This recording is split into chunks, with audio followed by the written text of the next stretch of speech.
Coucou, dia faly mitafatafa amintsika rehetra mpanaraka tsy tapaka ny fandarana Jeanne Forêt Santé aty Canada indray ny tenako.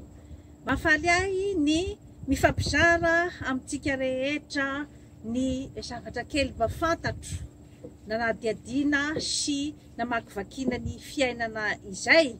Ka ny lohateny izay voaboasantsika anio zany dia momba ny hoe atao ahoana ny fomba firesaka sy ny fifampiseraserana zany amin'ny vazaha na frantsay io zany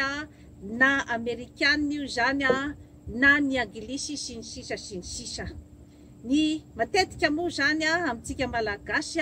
raha vao hoe iresaka ohatra zany amin'ny hoe frantsay dia somary misy ny karazana complexe ny amin'ny hoe sujet, verbe, complément sy ny hoe mahay miteny frantsay ve aho sao de misy diso ny zavatra lazaiko ny verbe sy ny vocabulaire izay zany matetika no tonga de mibahana ao an-tsaintsika malagasy kanefa azadino fa ny olona izay miresaka aminao dia ny zavatra lazainao no miinteresse azy voalohany indrindra. Inona ny zavatra tianao ambara dia mijery ihany koa izy ny fombafombanao miresaka sy miteny aminy. Mijery anao izy ny amin'ny hoe toe-panahy iresahanao aminy manao ony ianao. Ka matetika sika zany dia aty amin'ny ilay hoe mahay miteny frantsay vesatsia misy accent vesatsia sao de manao diso izay zany no tena hoe mibahana ao anatin'ny saitsika anika ao anatin'ny domination foana zany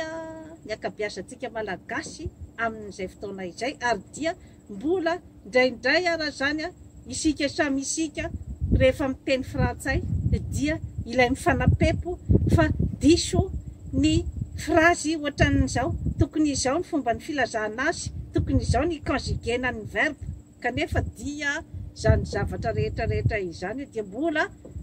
tsy mampandroso atsika zany eo amin'ny fifandraisana amin'ny vahiny satria mbola izay tsy mahafehy tsara ny teny frantsay zany dia hiemotra ary dia tsy hosahy ny hifanatrika amin'ny frantsay. Ireo izay mieritreritra ny tenany zany hoe ambonimbony fahaizana kokoa zany dia mieritreritra fa hoe afaka miresaka aminy rehefa miconjuguer ny verbe sy ny complément araky ny tokony ho izy aminy dia izay no atao hoe fifandraisana nety. Eo indrindra matsy izany no tiako ho tsindrina. Voalohany indrindra aloha dia ny hoe ny teny frantsay no sarotra indrindra raha miteny zany eran'izao tontolo izao satria izy zany no misy an'ilay ataontsika hoe structure na grammaire izay somary compliqué, ao ny passé composé, ao ny passé simple, ao ny présent, ao ny futur ary mbola misy sokajiny maro zany izany hoe fifehezana ny teny frantsay zany. Ka na izy tompon-tany ara dia tsy mahafehy an'io zato isan-jato rehefa hoe tena miresaka. Izay zany hitondrako amintsika fotsiny zany ny hoe analana ny karazana complexe zany rehefa miresaka amin'ny vazaha satria isika zany dia indraindray koa ny vazaha misy ihany koa rehefa te hanapepo anao izy dia ny zavatra zay lazainao dia corrigeny zany ny faute izay teneninao rehefa hoe miresaka aminy. Maro koa ny gasy zany manao an'izay toe-tsaina izay ka hanika ny zavatra tena tiana ampitaina zany matetika rehefa mifiresahana amin'ny vazaha dia manjary very anjaviny zany ilay hoe inona ny tena votoatiny ny zavatra takina ohatra sy ny hoe ny zavatra tadiavina amin'ilay fifandraisana fa pepo zany eo amin'ilay hoe ficonjuguena ny verbe dia tonga de fa miemotra ianao zany rehefa hoe tsy mahafehy an'io fa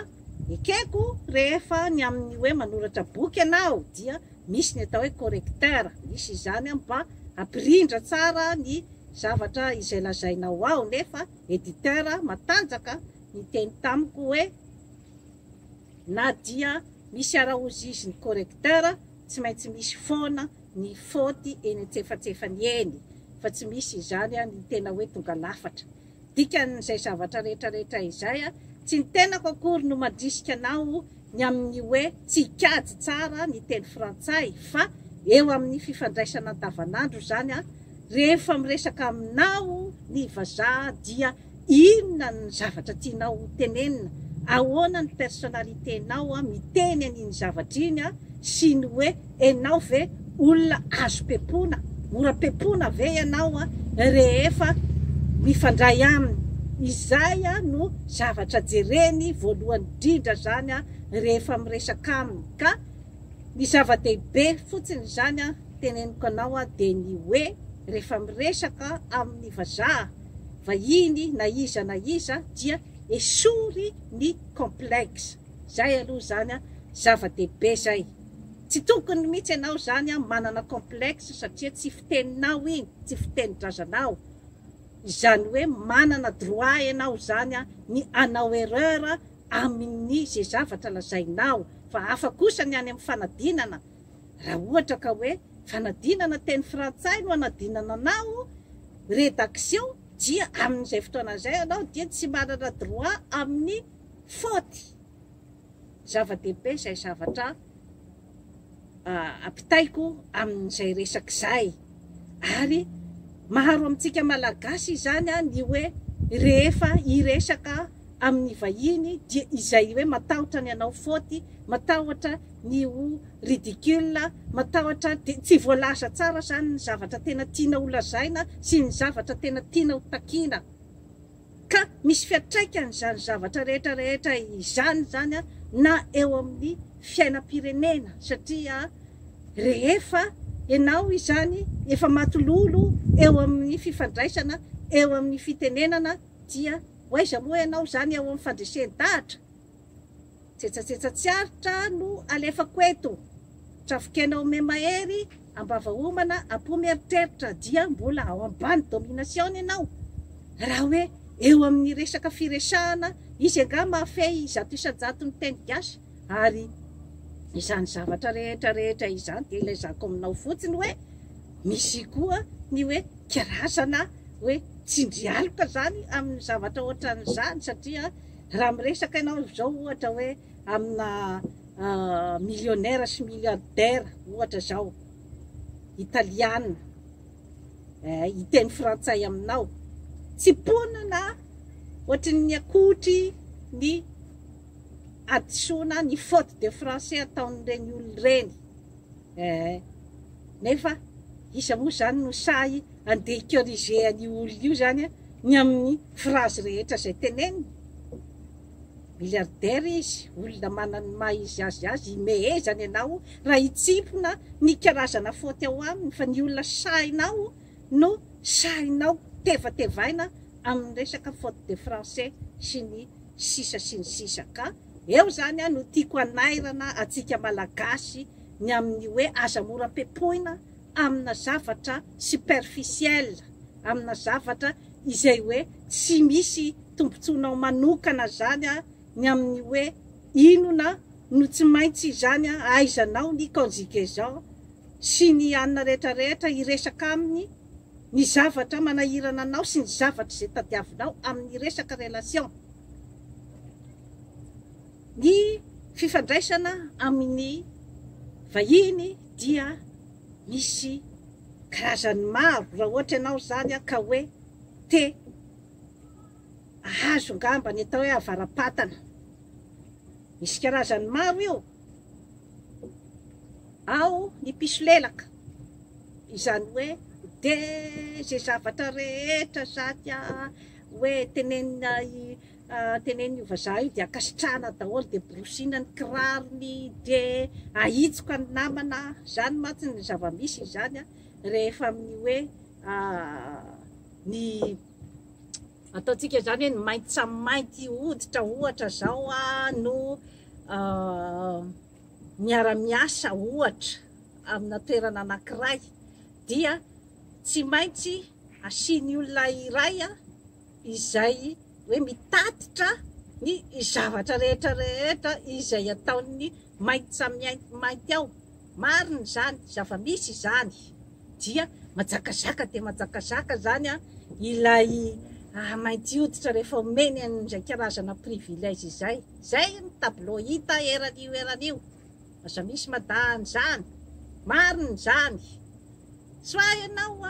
hoe mijanona amin'ny hoe positionnao, ny asanao no ataonao tsara, dia manaja ny olona rehetra manodidina ianao tsy de mba bebe resaka.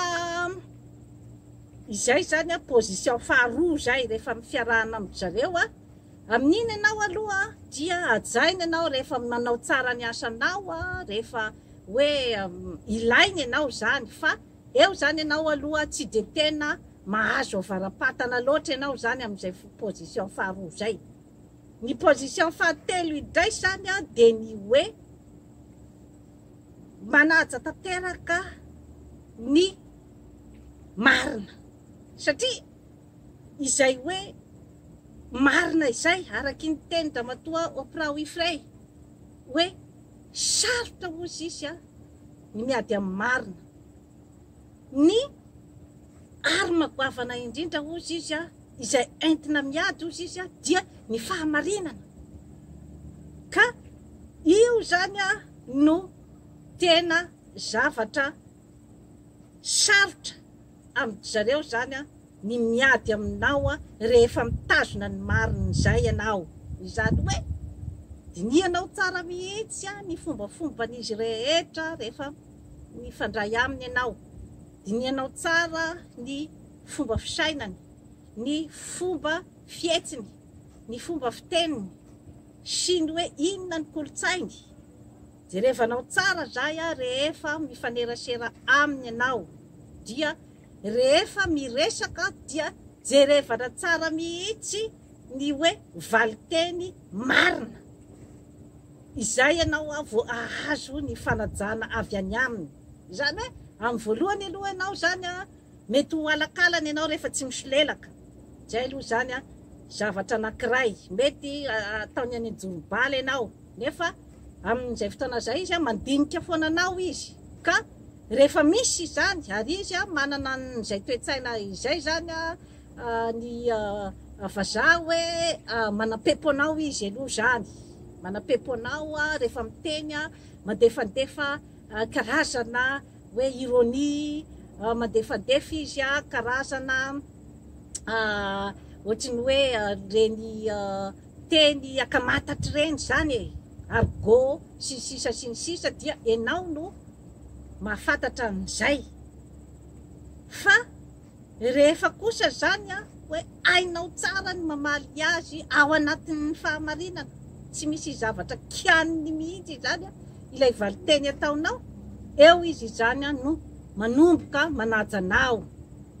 Ary rehefa hitany koa ianao fa hoe mandala ny fahamarinana zany miaraka aminy ary manaja azy, sarotra de sarotra zany ny tsy anajany anao. Fa ny zava-misy mantsy zany amintsika malagasy amin'ny fifandraisana amin'ny vahiny, miteny aho zany na eo amin'ny resaka politika, dia ilay hoe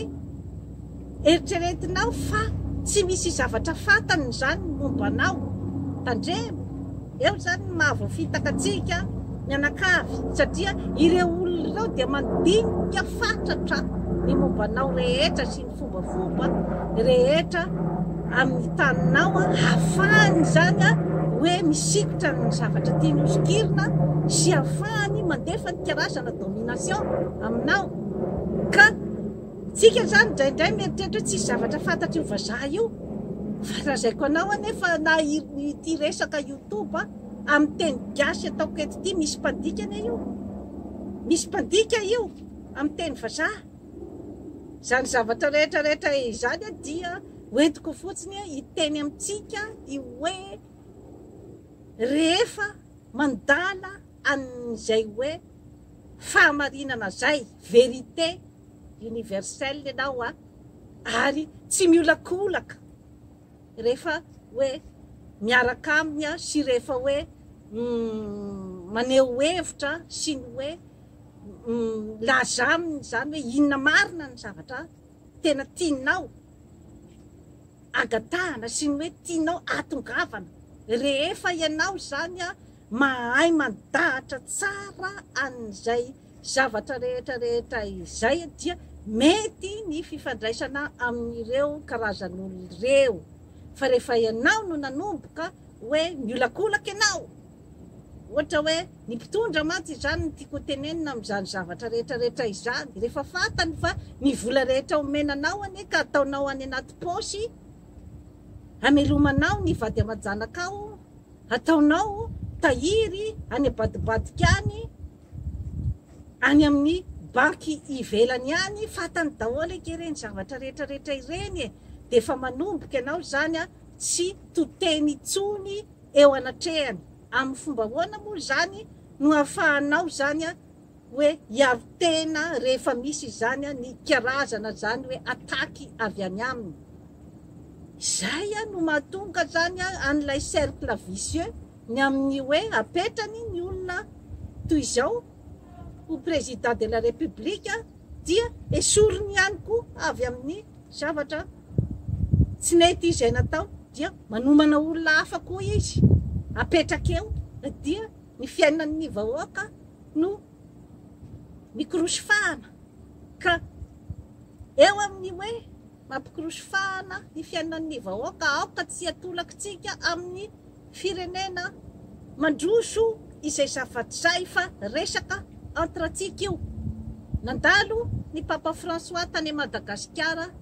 nilaza izy hoe tsy sitrapon'Andriamanitra izao fahatrana magitsokitsoko izao ny ambadika izay de hoe tsy sitrapon'olombelona izao ny ambadika izay de hoe tsy sitrapon'ny tany mandroso izao fahatrana magitsokitsoko izao satria tsara ho fantatritsika fa ny hoe ny Vatican dia manana ny pouvoirany eran'izao tontolo izao amin'ny fampandrosoana n'izao tontolo izao ka raha teny avy any amin'ny Vatican no miteny hoe tsy sitrak'Andriamanitra izao fahatrana magitsokitsoko izao dikan'izay de hoe sitrakareo malagasy ato izao fahatrana magitsokitsoko izao zay ny tena tiany ho tenenina zany ka raha ny torohevitra avy aty amiko manokana dia mila an'izay hoe fahamarinana avy amin'ny mpitondra izay tondreo zany ny hoe fampandrosoanan'ny Madagasikara sy ny fifandraisana amin'ny vahiny satria mantsy io zavatra io tsy afaka tsika ny laza fa hoe havita tena tsy afaka ilaza an'izay tsika tsy maintsy misy ny fifandraisana aminy fa hoe ahoana ny fomba fifandraisana zany aminy mba ahatonga ny fifandraisana ety zany iverenako zany ilay hoe eo amin'ny fomba fifandraisana raha ohatra ianao zany ka hiditra ny amin'ny hoe resaka fisolelafana zany ny fifandraisana amin'ny vazaha dia zay zany no hitanao fa mety azahoanao avarapatana bebe kokoa mety ahazo ny toerana izay tianao ianao ahazo ny karasana ambition izay eritreretinao fa tadidio fa rehefa misy lelaka ianao ka andeha hitory ny namanao anitsoka ny namanao dia tadidio fa izy koa ne andeha hitantara any amin'ireo namanao hoe ianona nge rakotone no nitenen'izao mombanao dia amin'izay fotoana izay dia hisavoritaka ny samy malagasy amin'izay toejavatra izay ary zay matetika ny zava-misy dia amin'izay fotoana zay kely zany ny pouvoir misy zany aminao samy malagasy aminao samy mainty hoditra fa satria rehefa nizarazaraina ianao zany dia afaka majaka izy raha ohatra anao moa hiditra ny amin'ny hoe tsy misolelaka ianao zany fa ny asanao no ataonao tsara amin'izay fotoana izay moa zany dia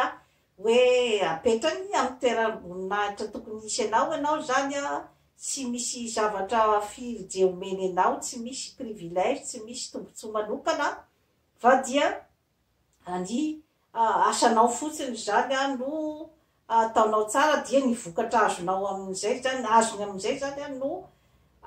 fifandraisana eo zany sy ny hoe zay tombotsoa azonao amin'ny karamanao ohatra. Fa raha miditra kosa ianao amin'ny hoe fahatelo dia ny hoe mandala ny fahamarinana,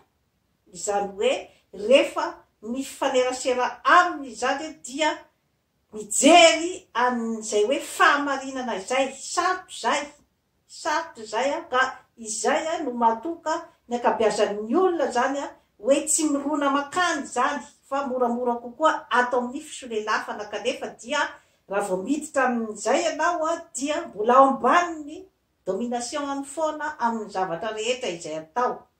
Ny fomba fidirana amin'ny fahatelo amin'ny hoe fahamarinana dia izay hoe fahaizanao mandinika ny fombafombany sy ny hoe inona ny avaliko ny zavatra izay lazainy aty amiko zany ka zavatra tsy hitany mihitsy zany ny andavana ny fahamarinany ny zavatra izay lazainao. Zany hoe fa tena voalanjalanjanao daholo zany na ny fanajana azy, na ny fahaizanao ny asanao, na ny hoe fahaizanao mitondra ny fiainanao zany mba tsy dia hisy zavatra okianina. Aiza moa ny hoe fiainan'olona ave moa dia hoe tsy misy okianina zay no maha olombelona ny olombelona,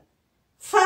raha ohatra kosa mba miezaka zany ianao ao anatin'izay zavatra zay dia hanana kokoa anao zany ny karazana hoe fifandraisana ao anatin'ny fifanajana sy ny ataontsika zany hoe considération miaraka amin'ireo karazan'olo ireo. Ary rehefa ohatra ny mpiray tanindrazana aminao izay hoe ataontsika miara-miasa aminao ao mba teneninao izy sy zao nge ataovy tsara ny asa, izao no tokony ho fifandraisana amin'reto olo reto mba manoritoro ianao zany ny hoe inona ny comportement tokony ataonao, inona ny zavatra tadiaviny amin'ny fifandraisana.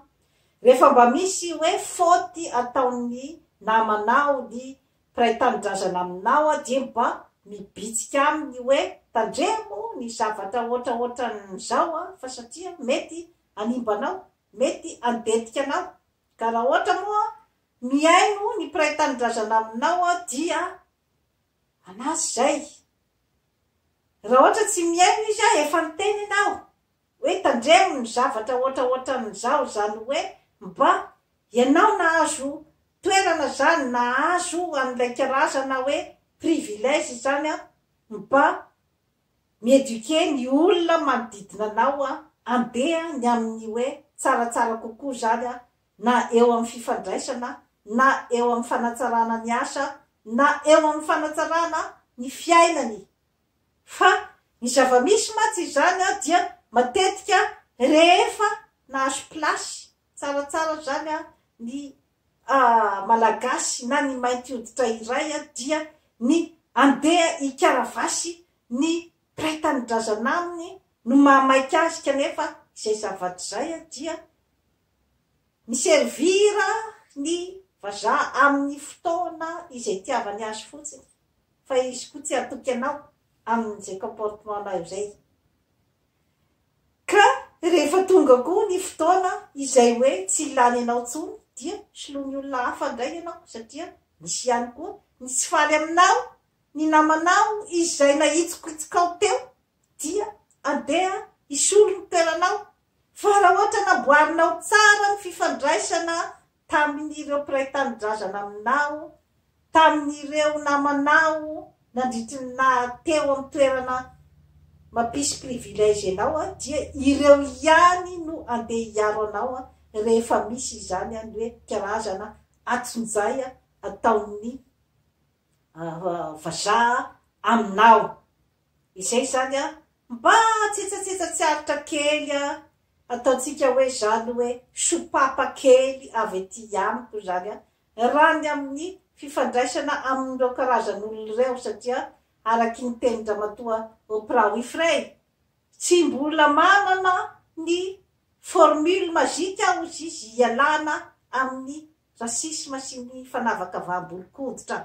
fa ny azoko lazaina atsika mainty hoditra ozy izy de ny hoe mieza amin'ny fiainana, mieza manao zavatra tsara, mandeha amin'ny tanjona tsara, fa rehefa mipetrapetraka tsara ny zavatra rehetra izay ataonao tsy hitany okianina zany ny zavatra lazainao sy ny fiaim-piainanao tsy afaka manao ino reo olo reo, ary indrindra izay hoe firaisan-kina ao amin'ny hoe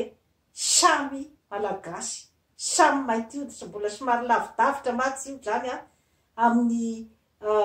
Afrika sy Madagasikara, izay hoe firaisan-kina izay sy ny hoe zavatra iarahana volavolaina mba ananganana zavatra tsara, ananganana zavatra matanjaka, mbola lavidavitra io satria mbola ato amin'ilay hoe solution facile ny amin'ile hoe fisolelafana sy ilay hoe fanitsoana ny namana, mbola ao zany no betsaka alika, mbola mora ravaravana. Averiko eto foana ny ohatra momba an'ireo juifa mampatanjaka azy dia ny hoe izay firaisan-kina ao amin'izay fifampitsimbinan''izay, ary indrindrandrindra koa de ny hoe mbola fanarahany ny finoany, ny fombany. Milaza aminareo fa na juifa milliardaire eran'izao tontolo izao mipetraka aty Etats-Unis tompoko, mbola mandeha isa-taona any Israel amin'io ivavaka amin'io mur de lamentation io ao Jerosalema io. Tsy miavinavina izy hoe za efa amerikana, za efa milliardaire aty ve, inona koa ny mbola ataoko am'izany Jerosalema zany sy ny mur de lamentation. Ao no mipetraka ny finoany, ao no mipetraka ny karazana atao hoe sentiment d'appartenance, ao no eritreretiny fa isy ny fanahy ny razany taloha izay hoe atokisany fa hitahy azy ary atokisany fa hoe anome azy zany ny fiadanatsaina sy ny karazana fitahina amin'ny zavatra rehetra izay ataony. Tia mbola mety ny fitadiavan'ny juifa amin'izao fotoana izao, mbola izy no mitana ny 100% vola rehetra izay misirikilina amin'izao tontolo izao, satria tsy voahozongozona izy amin'izay hoe firaisan-kina izay. Ka mitodika matsy aho zany amintsika malagasy, amin'ny Afrika, mbola ao anatin'io zany hoe karazana firaisan-tsaina io zany no mbola tsy mahatafitatsika satria dia mbola maro zany ny hoe mpamadika ny namana, mpamadika ny manodidina, kanefa hoaiza mo isika samy sika ihany efa taonyk'anty isika samy sika ihany mbola mifandevina, isika samy sika ihany no mbola rehefa ratsy ny tantara mbola aiza moa ianao. Izay zany no tiako ampitaina zany ny amin'ny hoe fifaneraserana amin'ny vazaha, mbola lavidavitra zany ny fahatakaratsika amin'izay karazana sehatra zay, satria na tiatsika na tsy tiatsika mipetraka ao anatin'ny zanak'olombelona izay hoe fahasamihafana izay. Ka natao arainao hoe tsy manana ny hoe relation ohatranao zany hoe teraka ohatra teraka zany taty amin'ny tany mandroso ohatra dia hoe efa presque tsy mahay miteny gasy ohatra fa tadidio fa mbola mipetraka any amin'ny volon-koditra ao fa tsy vazaha fotsy hoditra ianao, mbola mipetraka izay hoe karazana fanavahana izay na miendriny maro samihafa. Ka tokony ampipetraka zany any koa ny karazana personnalité ao aminao, ahoana ny fomba iainako zany amin'izay karazana différence izay. Natao ara ianao hoe tsy manana ny hoe fifandraisana manao ahoana amin'ny olona mpiray fiaviana aminao, fa tsy mamadika zava-dehibe zay zavatra zay, tsy mamadika azy satria izay nataonao ihany, izay nafafinao ihany no jinjainao. Tadidio izay fomba fitenenan'ny ramatoa Oprah Winfrey izay, raha namafy rivotra ianao dia ijinja rivotra, raha namafy fitiavana ianao ijinja fitiavana, raha namafy fahakalana ianao ijinja fahakalana. Tsy mamitaka izay fomba fijery izay. Dia toy izay sy toy izay indray no azo natolotra anao anio manaova abonnement amin'ny Jeanne Forêt Santé aty Canada fa hanatsara ny fiainanao. Veloma tompoko.